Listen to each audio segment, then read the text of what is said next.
يا جماعه، ونسيت اقول لكم على حاجه كمان. اللي يمنى كده كده اصلا هي عارفه اللوكيشن وعارفه العنوان وعارفه كل حاجه. لما انا تعبت وكده فطبعا هي عايزه تغير من نفسيتي وتفرحني والكلام ده كله. فبعتت لي البوكس القمر ده. تمام. البوكس ده بقى كان فيه ايه؟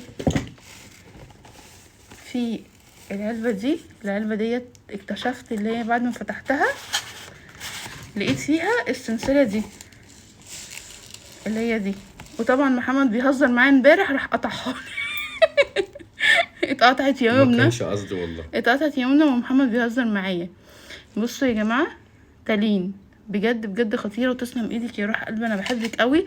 انتوا عارفين يا جماعه، مجرد بس اللي فيه شخص عايز يفرح شخص بحاجات بسيطه.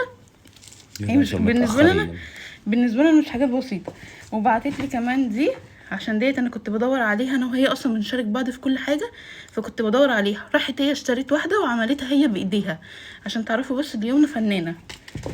هساعدك عشان نكسب وقت. وكمان جابت لي ميه زمزم ليا انا ومحمد بنيه الشفاء، اللي انا ربنا يشفيني وكده. وطبعا انا شربت بتاعتي وهو شرب بتاعته. وجايبه لي الحاجات دي. وعايزه اقول لكم برضو اللي هي جابت لي، محمد هات كده البتاع اللي فيها الميه السخنه. بصوا يا جماعه، هي جايبه لي اللي هي عارفين البتاع اللي هي بتتملي ميه سخنه عشان خاطر الببرونات والكلام ده كله، جابتها لي برضو. شكلها تحت. هي تحت.